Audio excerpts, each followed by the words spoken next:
എന്നെ അടിക്കും, കൈ കിട്ടി അടിച്ചേനും അല്ലെങ്കിൽ കർണക്കുട്ടി കിട്ടി അടിക്കണം, അങ്ങനെയുള്ള കമൻസാണ്. ആക്ടറാകാൻ പണ്ട് പോലെ ആഗ്രഹമുണ്ട്. പക്ഷേ അതിലേക്ക് എത്തിപ്പെടുന്നൊരു സമയങ്ങൾ ഗ്രാജുവലി അങ്ങനെ സോഷ്യൽ ബാക്ക്ഗ്രൗണ്ടോ ഫാമിലി സപ്പോർട്ടൊന്നും ഇല്ലാത്തൊരു ബാക്ക്ഗ്രൗണ്ടാണ്. കൂടുതൽ കംപ്ലീറ്റ്ലി പ്രൊഫഷണലാണ്. അപ്പോൾ എനിക്കിപ്പോൾ എന്നെ വിളിക്കുമ്പോൾ തന്നെ എൻ്റെ ട്രാവല്, എൻ്റെ അക്കോമഡേഷൻ, എൻ്റെ പേയ്മെൻ്റ് എല്ലാം ഫിക്സ്ഡാണ്. അപ്പോൾ എഗ്രിമെൻറ്റ് സൈൻ ചെയ്യും. ലൊക്കേഷൻ സമയത്ത് നമ്മുടെ എല്ലാ കാര്യങ്ങളും അവർ നോക്കും. ഏറ്റവും നല്ലൊരു മനുഷ്യൻ മാത്രമേ നല്ലൊരു ആക്ടറാകാൻ പറ്റുള്ളൂ. ഇപ്പോൾ FTA പഠിച്ച ശേഷമാണ് ഞാൻ പ്രൊഫഷണൽ ആക്ടറായിട്ട് ഞാൻ വർക്ക് ചെയ്യുന്നത്. അപ്പോൾ ഫസ്റ്റ് പ്രൊജക്ട്സ് എല്ലാം ഹിന്ദി പ്രൊജക്ട്സാണ്. City of dreams, Avrodh, city of Dor Do Pyaar, Fursat, poacher. അപ്പോൾ അതിന് കൂടുതലും പിന്നെ ആഡ് ഫിലിംസ് എല്ലാം ഇപ്പം ജൂനിയർ NTRൻ്റെ കൂടെ ഒരു ആഡ് ചെയ്തു. സ്പോട്ടിഫൈ, ഉഴയപ്പാളി മന്നനൊക്കെ സിനിമയുണ്ട് രജനീകാന്തിൻ്റെ, ആ പോസ്റ്ററാണ് ഞാൻ കാണുന്നത്.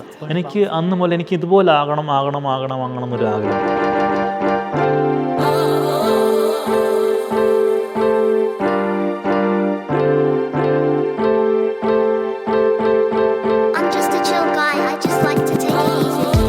നമസ്കാരം. ഇന്ന് എൻ്റെ കൂടെയുള്ളത് വളരെ സ്പെഷ്യലായിട്ടുള്ളൊരു ഗസ്റ്റാണ്.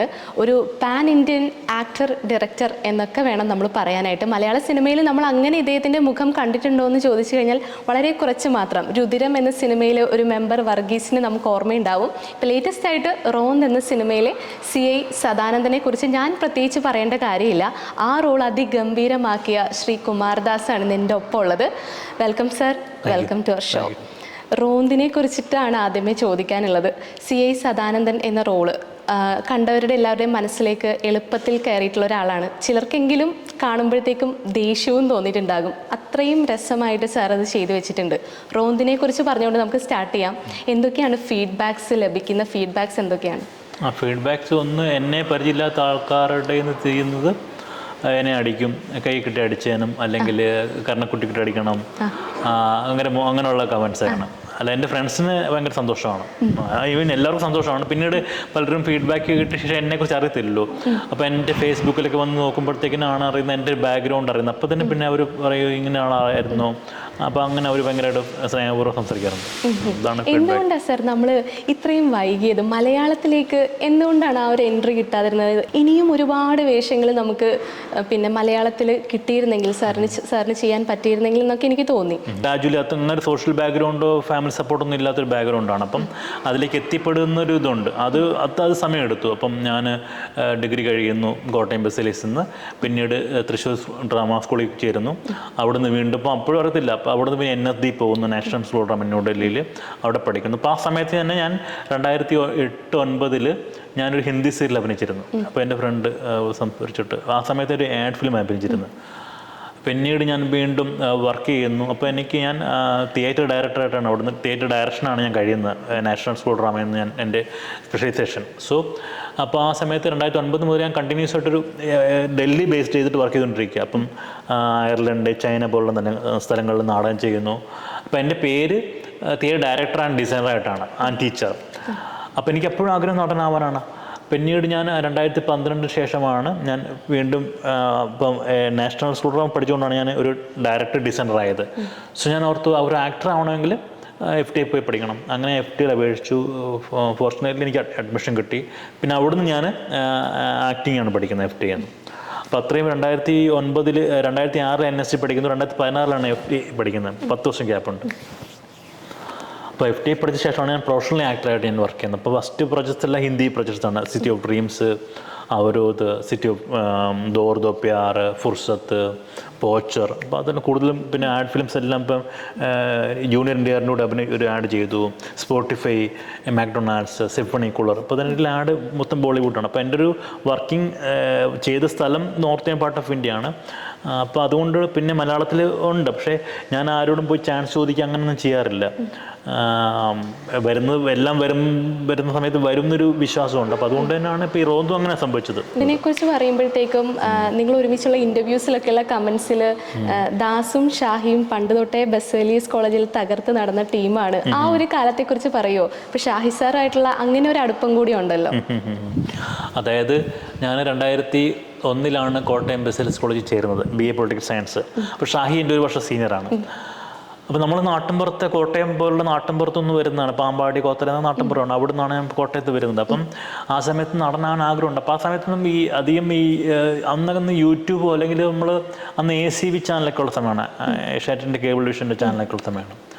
അപ്പോൾ ആ സമയത്ത് എൻ്റെ കോളേജിൽ സീനിയേഴ്സായ ഷാഹിയുടെ ബാച്ച് അവരൊരു മ്യൂസിക് വീഡിയോ ആൽബം പ്രൊഡ്യൂസ് ചെയ്തായിരുന്നു. അവർ സ്റ്റുഡൻസ് പ്രൊഡ്യൂസ് ചെയ്തു. ആ മ്യൂസിക് വീഡിയോയിൽ ആ സമയത്ത് ഉണ്ണികൃഷ്ണൻ, സുജാത പോലുള്ളവർ പാടിയ ഒരു ഇതായിരുന്നു. അപ്പോൾ ഞാൻ ചെല്ലുമ്പോൾ ഞാൻ മിമിക്രി, ഞാൻ സ്കൂളിൽ നിന്നൊക്കെ ഞാൻ മിമിക്രി അല്ലെങ്കിൽ എനിക്ക് സ്വന്തമായിട്ട് ചെയ്ത ഗ്രൂപ്പൊക്കെ ഉണ്ടായിരുന്നു. ഞാൻ ഡാൻസറായിരുന്നു, സിനിമാറ്റിക് ഡാൻസറായിരുന്നു. അപ്പോൾ അങ്ങനെയുള്ള കലാപരിപാടിയെല്ലാം നാടകമൊക്കെ ചെയ്തുകൊണ്ടിരുന്ന സമയത്താണ് കോളേജിൽ വരുന്നത്. അപ്പം കോളേജിൽ ഞാൻ അങ്ങ് ചെയ്യാൻ തുടങ്ങി. അപ്പോൾ അതിന് ഇതിലെ ഒരു നോട്ടീസ് ചെയ്തു. അങ്ങനെയാണ് അവരുടെ ഗ്യാങ്ങിലപ്പം അപ്പം അങ്ങനെ ആ ഒരു ഗ്യാങ്ങിലേക്ക് അവരെന്നെ വിളിക്കുന്നു. മീൻസ് അങ്ങനെ കൂട്ടാവുന്നു. അങ്ങനെയാണ് അവർ ഈ ഷാഹിയുടെ ഞങ്ങൾ അന്ന് അവർ ചെയ്ത മ്യൂസിക് വീഡിയോ ഇവർ ഷോർട്ട് ഫിലിം ചെയ്യാൻ വേണ്ടി പ്ലാൻ ചെയ്യുന്നു. അപ്പോൾ അതിൻ്റെ കഥ ഷാഹി എഴുതിയത്. അപ്പോൾ അങ്ങനെ എന്നെ ഒരു ക്യാരക്ടർ ചെയ്യാൻ വേണ്ടി വിളിക്കുന്നു. അങ്ങനെയാണ് ആദ്യമായിട്ട് അഭിനയിക്കുന്നത് ക്യാമറയ്ക്ക് മുമ്പിൽ 2001-2002 സമയത്ത്. അപ്പോൾ അതാണ് എക്സ്പീരിയൻസ്. അപ്പോൾ ഷാഹിക്ക് എന്നെ അന്നേ അറിയാം. അപ്പോൾ ആ ഒരു ഷാഹിയുടെ അപ്പോൾ ആ സമയത്ത് എൻ്റെ മിമിക്രി, നാടകം, ഡാൻസ് ഇതൊക്കെ നന്നായിട്ട് എൻജോയ് ചെയ്ത ആളാണ്. അപ്പോൾ കുറേ ഫയർ ഡാൻസ്. അപ്പോൾ കോളേജിൽ ഞാൻ ആർട്സ് സെക്രട്ടറി ആയിരുന്നു 2003-03 അപ്പം കോളേജിലൊക്കെ എന്നെ അറിയാം.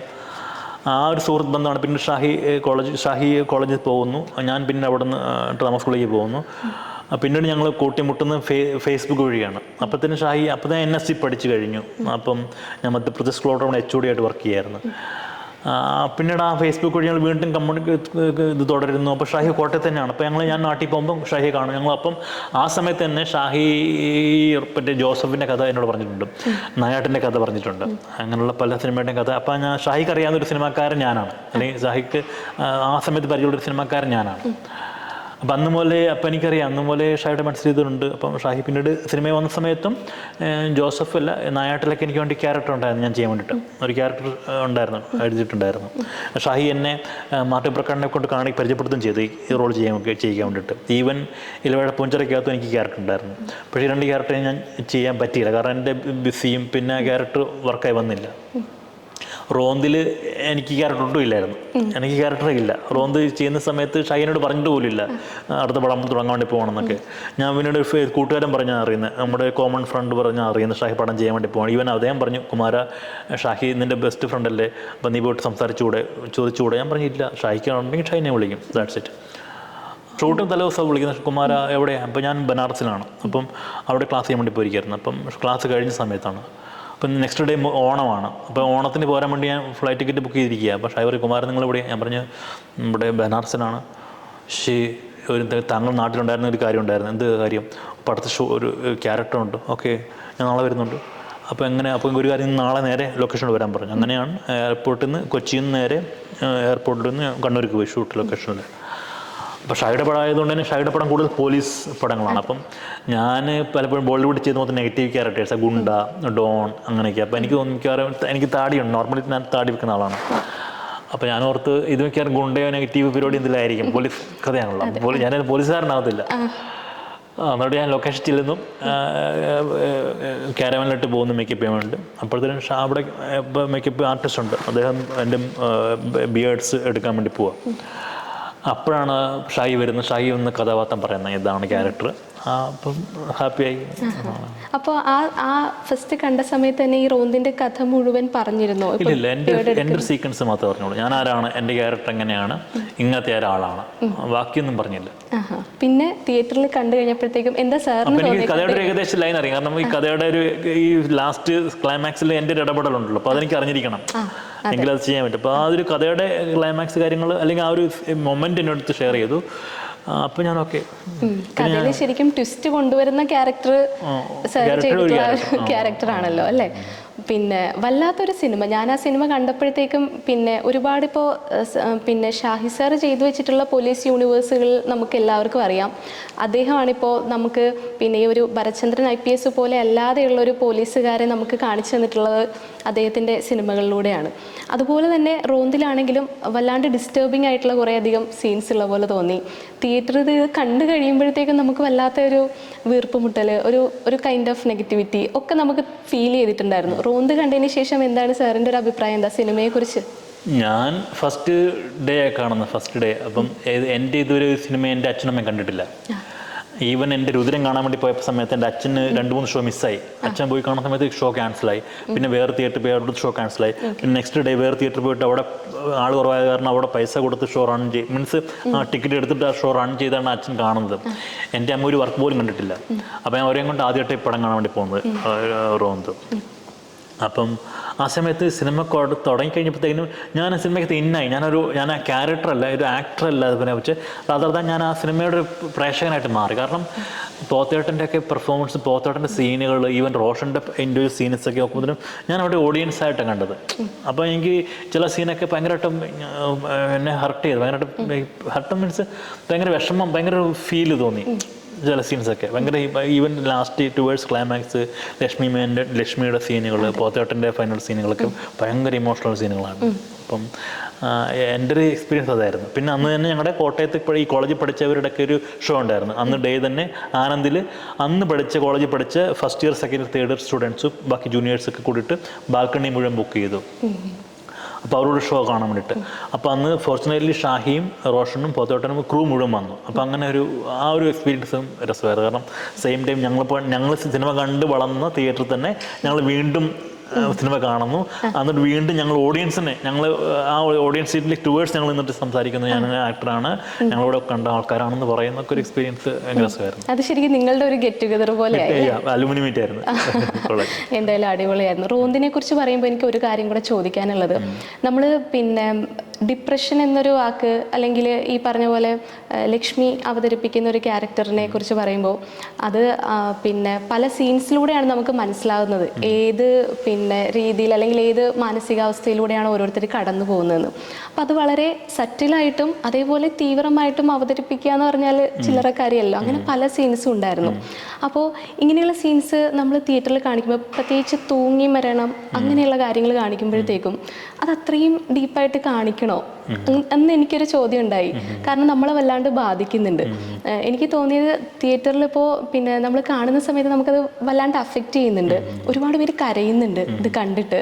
അപ്പോൾ അത്രയും ഡീപ്പായിട്ട് കാണിക്കണം, അല്ലെങ്കിൽ ഒരു ഷാഡോ പോലെ കാണിച്ചാൽ മതിയായിരുന്നു എന്നൊക്കെ ഒരു അഭിപ്രായമുണ്ട് എനിക്ക്. എന്താ സാറിന് തോന്നുന്നത്? സാറിന് എന്താണ് അഭിപ്രായം? നമ്മൾ ഈ ഇതിലെ എക്സ്പീരിയൻസ് ആണല്ലോ. സോ സിനിമ ഒരു കലയാണ്. അപ്പോൾ ആ കലയ്ക്കകത്ത് നമ്മൾ ഇമ്പാക്റ്റ്ഫുൾ ആയിരിക്കണം കല, അല്ലെങ്കിൽ ഒരു പ്രവൃത്തി ഇമ്പാക്റ്റ്ഫുൾ ആയിരിക്കണം.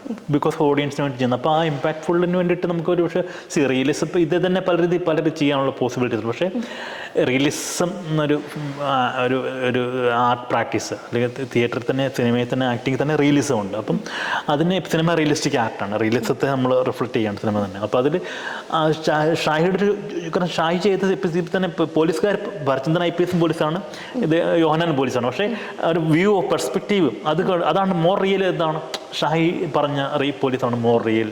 ഓക്കെ, അപ്പോൾ അതുകൊണ്ട് തന്നെ ആ ഒരു എക്സ്പീരിയൻസിനെ നന്നായിട്ട് ചെയ്യാൻ പറ്റുന്ന ഒരാൾ ഷാഹി തന്നെയാണ്. അപ്പോൾ അത് ഷാഹിയുടെ ഒരു കോളാണ് ഇതിനെ എങ്ങനെ കാണിക്കണം എന്നുള്ളത്. അതിന് പലത് കാണിക്കും, പക്ഷേ അത് മോർ ഇമ്പാക്റ്റ് ഒരു വ്യക്തി മാത്രമല്ല, അതുമായിട്ട് ബന്ധപ്പെട്ട ഫാമിലി ഉണ്ട്, കുട്ടിയുണ്ട്, അച്ഛനമ്മമാരുണ്ട്, സമൂഹമുണ്ട്. ഇവരെല്ലാവരെയും കൂടി അവർ അനുഭവിക്കുന്ന ഒരു പ്രശ്നമുണ്ടല്ലോ, അത് കാണിക്കുക എന്നുള്ളതാണ് ആ സീൻ്റെ ഇമ്പോർട്ടൻസ്. അപ്പോൾ അത് ഒറ്റ ഷോട്ടുള്ള ആ ഷോട്ട്, പക്ഷേ ആ ഷോട്ട് കൊണ്ട് തന്നെ പുറകിൽ അച്ഛൻ വരുന്നു, അല്ലെങ്കിൽ കുട്ടി എല്ലാം ഉണ്ട്.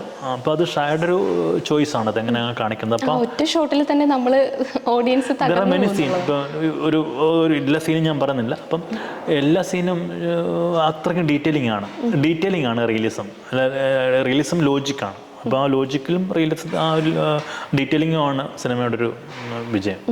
പിന്നെ ഈ സിനിമയിൽ തന്നെ ഇപ്പോൾ CI സദാനന്ദനും അതുപോലെ റോഷൻ്റെ ക്യാരക്ടറും കൂടെ ഒരു സ്ഥലത്തേക്ക് പോകുന്ന ഒരു സീനുണ്ടല്ലോ, ആ സിനിമയിൽ കാണിക്കുന്നുണ്ടല്ലോ.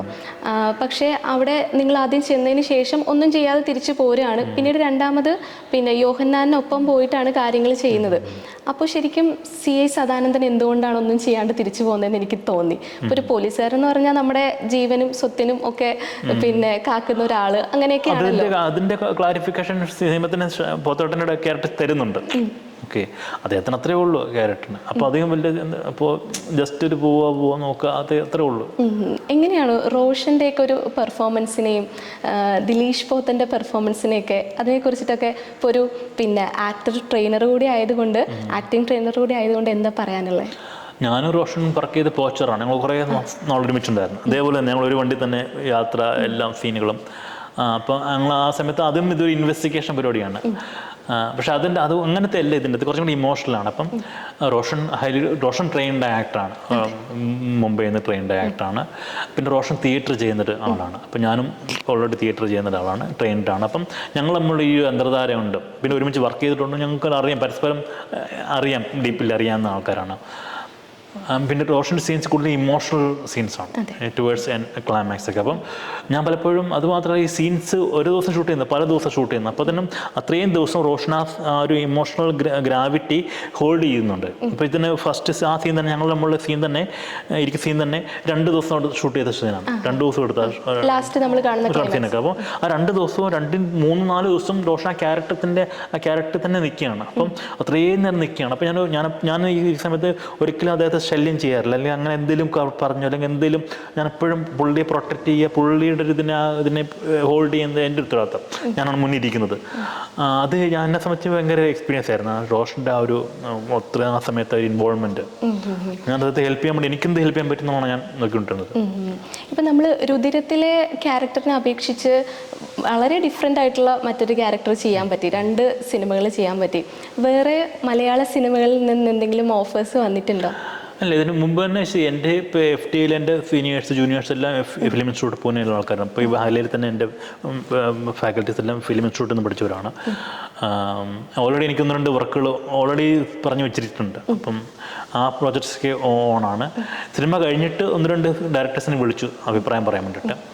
ഈ സിനിമ കണ്ടിൻ്റെ ഇതായിട്ട് സ്പെഷ്യലി ഒരു വർക്കിംഗ് വന്നിട്ടില്ല. പക്ഷേ അല്ലാതെ തന്നെ ഓൾറെഡി എൻ്റെ ഒരു പ്രൊഫൈൽ കണ്ടിട്ട്, എൻ്റെ പ്രീവിയസ് വർക്ക് കണ്ടിട്ട്, രുദ്രം കണ്ടിട്ടൊക്കെ ഒരുപാട് പേര് 1-2 പ്രൊജക്ട്സ് വന്നിട്ടുണ്ട്. അതിൻ്റെ നമ്മൾ സംസാരിക്കുന്നുണ്ട് രുദ്രത്തിനെ കുറിച്ചും.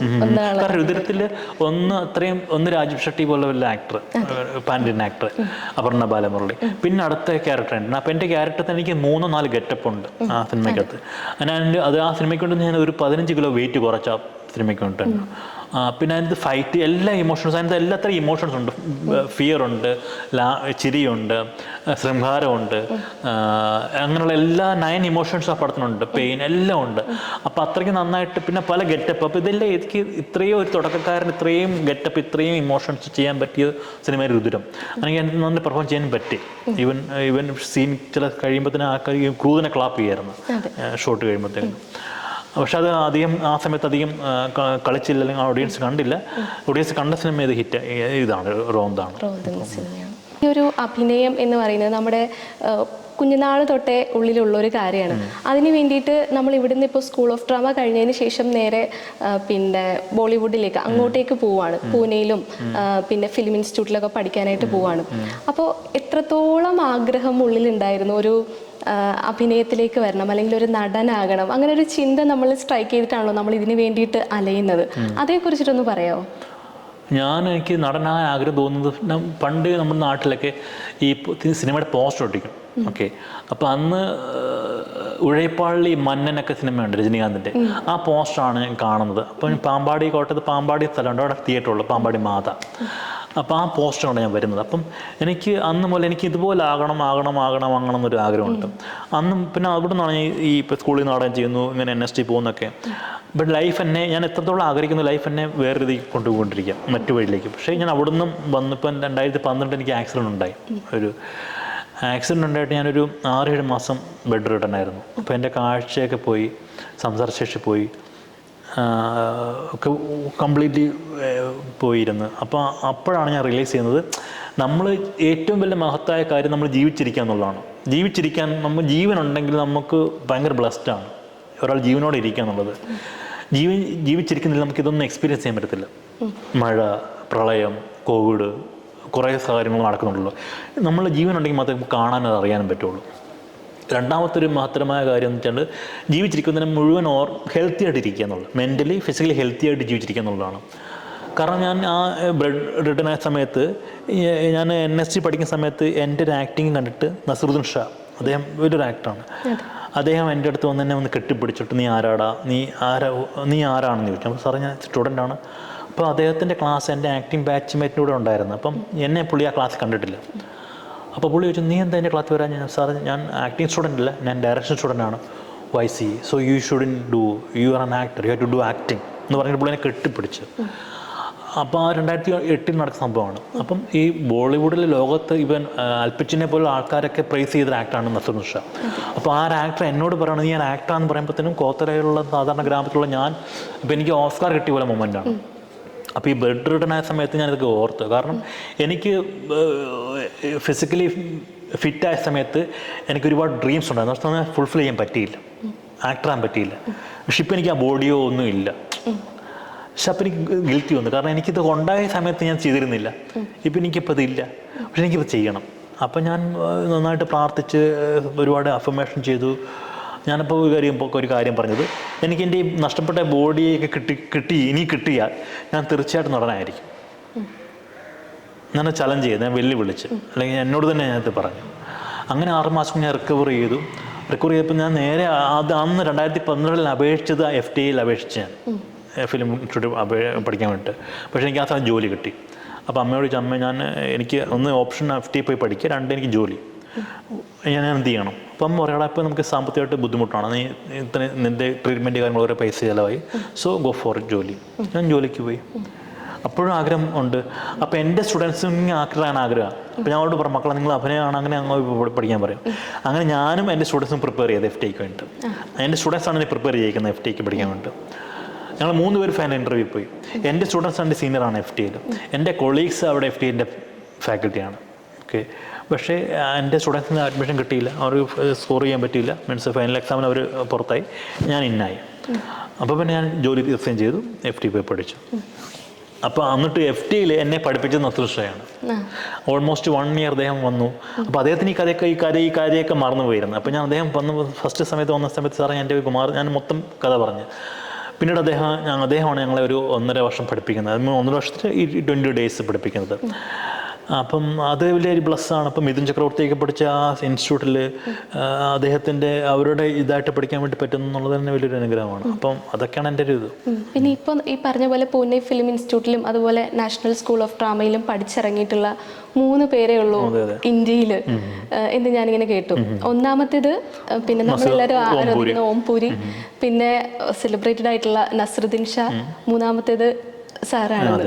അതായത് FTAയിൽ NSTയിൽ 3 വർഷത്തെ ആക്ടിങ് ട്രെയിനിങ്ങും FTAയിൽ 2 വർഷത്തെ ട്രെയിനിങ്ങും.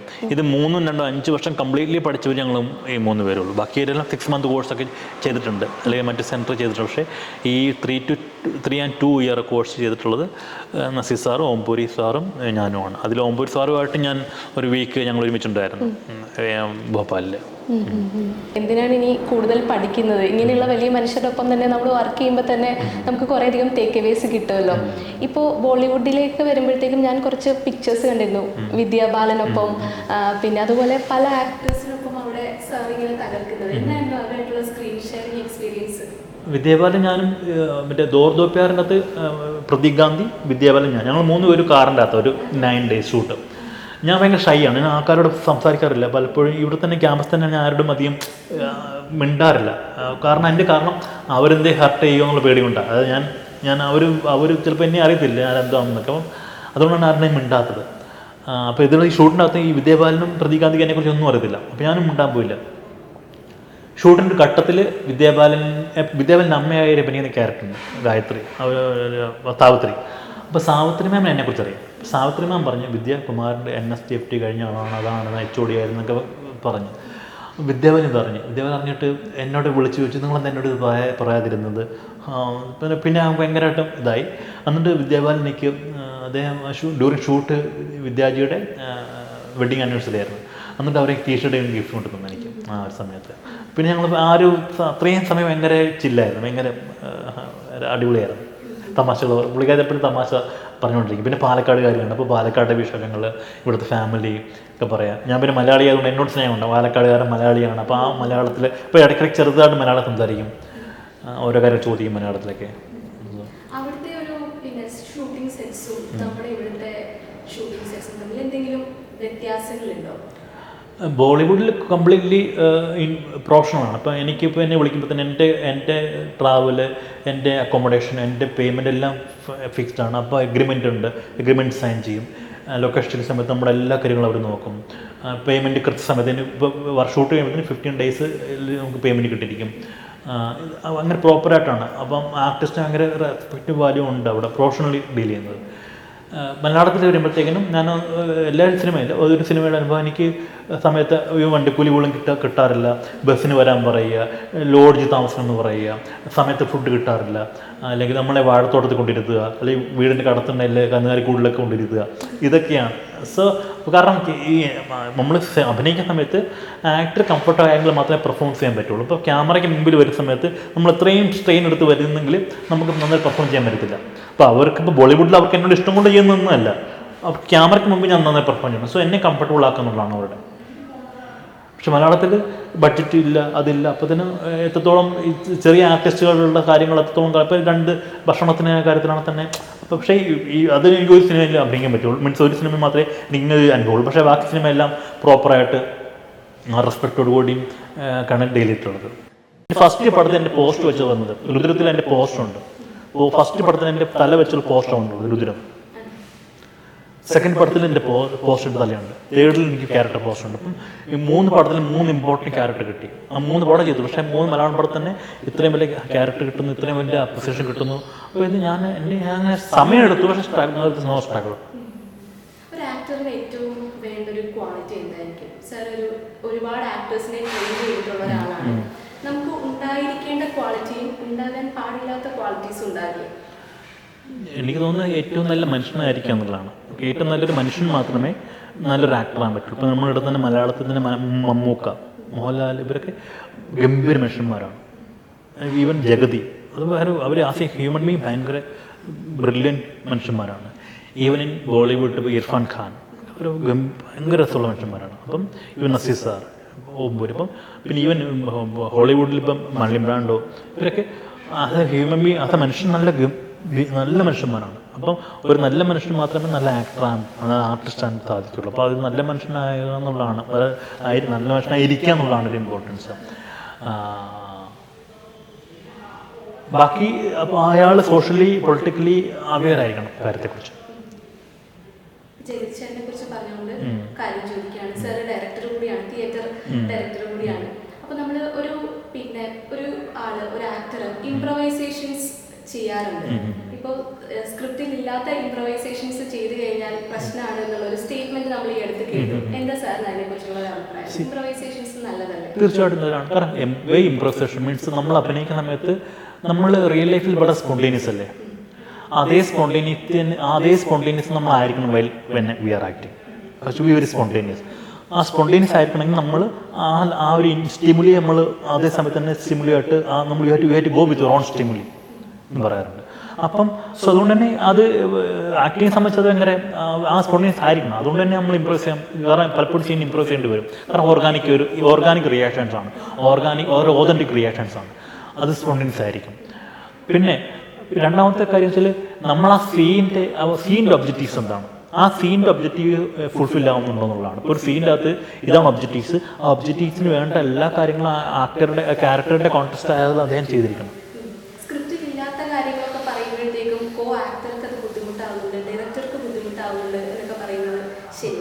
അപ്പോൾ ഇതിൻ്റെ ഈ സിനിമയുടെ മെയിൻ ഒരു സിനിമയെന്ന മീഡിയം ഡയറക്ടർ മീഡിയമാണ്.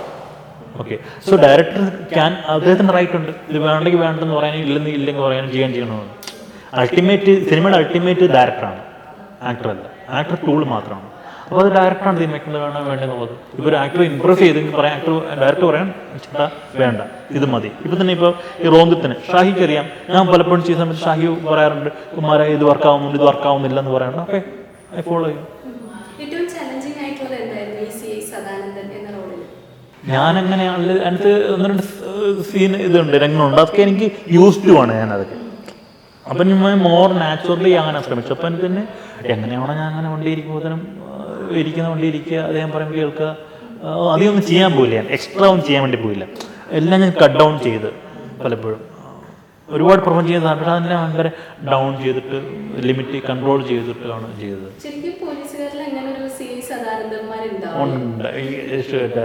ഷൂട്ടിങ്ങിലും ഇപ്പോൾ ഇതിൻ്റെ ഒരു ഡീറ്റെയിലിങ്ങിൻ്റെ ഇൻചാർജ് ഉണ്ട് നിതീഷ് ജി, പുള്ളി പോലും. അപ്പം ഷാജി മാറാട്, നിതീഷ് ജി, ഷാഹി, ഇവർ രാജേഷ്, ഇവർ 4 പേര് പോലീസുകാരാണ്. ഇവർ 4 പേര് ഒരുമിച്ച് വർക്ക് ചെയ്ത് ഇവർ 4 പേര് സ്ക്രിപ്റ്റ് റൈറ്റേഴ്സാണ്, ഇവർ 4 ഫിലിം മേക്കേഴ്സാണ്.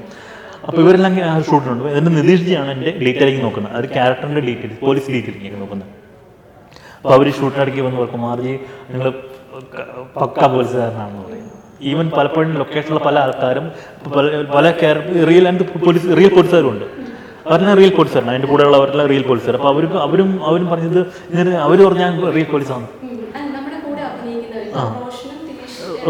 റോഷന്, ദിലീഷ് ചേട്ടൻ, ഞാൻ, അഖില ഒഴിച്ച് ബാക്കിയെല്ലാം പോലീസുകാരാണ്, റിയൽ പോലീസുകാരാണ്. അപ്പം ഞാൻ GD ഫസ്റ്റ് സീൻ GD, അപ്പം എനിക്ക് നോക്കണം. അപ്പോൾ ഒരു പേപ്പർ GD അപ്പം എനിക്ക് GD എന്നറിയത്തില്ല. അപ്പോൾ GD എന്താണെന്ന് പോലീസുകാർ പറഞ്ഞു, ഇതാണ് GD ഇതാണ് ചെയ്യേണ്ടത്. GD ഇപ്പോൾ ഒരു ചോദ്യം ചെയ്യുന്ന സമയത്ത് GD എങ്ങനത്തെ ചോദിക്കും എന്നുള്ള കാര്യങ്ങൾ എന്നോട് ഈ കൂടെ വർക്ക് ചെയ്ത പോലീസുകാരനാണ് പറഞ്ഞത്. General diary. അപ്പോൾ പോലീസ് സ്റ്റേഷനിലെ എവരിഡേ ആക്ടിവിറ്റിയുടെ ഡയറിയാണ്, അതാണ് ജനറൽ ഡയറി. ഈ ജനറൽ ഡയറിയാണ് GD. അപ്പോൾ ആ പോലീസ് സ്റ്റേഷനിൽ ഒരു മെയിൻ ഓഫീസർക്ക് ഡ്യൂട്ടി ഉണ്ടായിരിക്കും, അദ്ദേഹമാണ് കുറച്ച് നാളത്തേക്ക് ഇത് നോക്കുന്നത്. അപ്പോൾ ആ റെസ്പോൺസിബിലിറ്റി എനിക്കുള്ളത്. പഠിക്കാൻ പറ്റും. ഈ സല്യൂട്ട്സ് എങ്ങനെയാണ് ബോഡി പോസ്റ്റേഴ്സ് ഒക്കെ. പിന്നെ ഞാൻ എന്നിട്ട് തന്നെ പോലീസ് ആർട്ടിക്കിൾ കണ്ടിട്ടില്ല, ഞാൻ പോലീസാണെന്നുള്ളത്. അപ്പോൾ തന്നെ ഇപ്പം തന്നെ എന്നോട് ചോദിച്ചു, ഇപ്പോൾ എൻ്റെ കൂട്ടുകാരൻ ചോദിച്ചു ഇന്നലെ കണ്ട സമയത്ത്, ഈ എങ്ങനെയാണ് അത് ഹൈറ്റ് അഡ്ജസ്റ്റ് ചെയ്തു നിങ്ങൾക്ക്, എനിക്ക് ഇത്ര ഹൈറ്റ് ഇല്ലല്ലോ. പക്ഷേ പടത്തിൽ പോലീസാകുമ്പോൾ ഹൈറ്റ് വേണ്ടേ? ഞാൻ പറഞ്ഞ സിനിമയല്ലേ, സിനിമയ്ക്ക് ഹൈറ്റ് ഉണ്ടോ വേണം നിർബന്ധമില്ല, ഞാൻ പെർഫോം ചെയ്താൽ പോരെ. അപ്പോൾ ആൾക്കാരുടെ മനസ്സിലെ ധാരണ പോലീസായിട്ട് അഭിനയിക്കണമെങ്കിൽ അത്രയും പോലീസിൻ്റെ റിക്രൂട്ട്മെന്റ് വേണം, അങ്ങനെ ഒരു ഇത് വേണമെന്നുള്ളതാണ്. ബോഡി പിന്നെ ഇനിയിപ്പോൾ കുറേ കാര്യങ്ങൾ സാറിൻ്റെ ഡ്രീമിലുള്ള കാര്യങ്ങളൊക്കെ കുറേയൊക്കെ നമ്മളിങ്ങനെ നേടിക്കൊണ്ടിരിക്കുകയാണ്. ഇനിയിപ്പോൾ എന്തൊക്കെയാണ് ഇനിയുള്ള സ്വപ്നങ്ങളും കാര്യങ്ങളൊക്കെ എന്തൊക്കെയാണ്, ഇനിയുള്ള പ്ലാൻസ് ഒക്കെ എന്തൊക്കെയാണ്? ഒന്നും ബിക്കം ആക്ടർ ആവുക എന്ന കൂടുതൽ വർക്കുകൾ ചെയ്യുക, കൂടുതൽ നാഷണലി ഗ്ലോബലി വർക്കുകൾ ചെയ്യുക എന്നുള്ളതാണ്. അപ്പോൾ ഈ നെറ്റ്ഫ്ലിക്സിൻ്റെ USA ഒരു ഷോർട്ട് ഫിലിം ഉണ്ട്, റിലീസാൻ വേണ്ടിയിരിക്കുകയാണ്. അപ്പോൾ അങ്ങനെ വർക്ക് ചെയ്യുക. പിന്നെ ആക്ടിങ് ട്രെയിനറാണ്. ഇൻഡസ്ട്രിയിൽ ഈ ആക്ടിങ് പലപ്പോഴും ആക്ടറായിരിക്കണം ആക്ടിങ് പഠിപ്പിക്കേണ്ടതുണ്ട്. പക്ഷേ പലപ്പോഴും ഇൻഡസ്ട്രിയിൽ ആക്ടിങ് ട്രെയിനേഴ്സ് ആരും തന്നെ ആക്ടേഴ്സ് അല്ല. പിന്നെ പലപ്പോഴും ഇവർ തന്നെ ട്രെയിൻഡ് അല്ല ഇരുന്നത്, അതിൽ പ്രോപ്പറായിട്ട് തൃശ്ശൂർ ഡ്രാമ സ്കൂളിലോ NSTയിലോ FTയിൽ പോയി പഠിച്ച് പ്രോപ്പറായിട്ട് ആക്ടിങ് ട്രെയിനിങ് കിട്ടിയ ആൾക്കാരില്ല. അപ്പം ഒരു പ്രോപ്പറായൊരു ഇൻറ്റൻസീവ് ട്രെയിനിങ് എസ്റ്റാബ്ലിഷ് ചെയ്യുക. എൻ്റെ അണ്ടറിൽ ഒരു ലോങ് ടൈം ട്രെയിനിങ്. ഇപ്പോൾ ഞാൻ നോർമലി ചെയ്തുകൊണ്ടിരുന്നില്ല 1 month 2 month ട്രെയിനിങ് ആയിരുന്നു പലപ്പോഴും അക്രോസ് ദ കൺട്രി. ഇവിടെയാണ് ഇപ്പോൾ ഒരു ഓപ്പർച്യൂണിറ്റി, ഒരു 1 year കോഴ്സിൻ്റെ. അപ്പം അത് എസ്റ്റാബ്ലിഷ് ചെയ്യുക, അത്രയും ഒരു കൾച്ചർ എസ്റ്റാബ്ലിഷ് ചെയ്യുക എൻ്റെ അണ്ടറിൽ. കുമാരദാസ് ജി ആക്ടിങ് എന്ന രീതിയിൽ. ഇപ്പം നാഷണലി ഇന്റർനാഷണലും സിനിമകൾ, ഇപ്പോൾ നാടകങ്ങൾ കുറേ ചെയ്തിട്ടുണ്ട്. പിന്നെ മുന്നൊരിക്കൽ സാർ അയർലൻഡിലൊക്കെ അത് പ്രദർശിപ്പിച്ചിട്ടുണ്ട് നാടകങ്ങൾ. മലയാളത്തിലൊരു സിനിമ ചെയ്തൂടെ? ഇതിന് പ്ലാനുണ്ട്. ഞാൻ തിയേറ്റർ ഡയറക്ടറാണ്, പക്ഷേ എൻ്റെ ഡ്രീം ഒരു ഫിലിം മേക്കറാണ്. ഒരു ഫിലിമല്ല, കുറേ സിനിമകൾ വരും. അപ്പം പക്ഷെ ആ തുടക്കത്തിൽ ആസ് എൻ ആക്ടറായിട്ട് എസ്റ്റാബ്ലിഷ് ചെയ്യാന്നുള്ളതാണ്. ഫ്യൂച്ചർ സിനിമകൾ ആഗ്രഹമുണ്ട്, പ്ലാനുണ്ട്, അതിലേക്ക് സംസാരിച്ചുകൊണ്ടിരിക്കുന്നു. ഓക്കെ, എന്തായാലും പ്ലാൻസും കാര്യങ്ങളൊക്കെ നടക്കട്ടെ sir. Thank you so much. Thank you.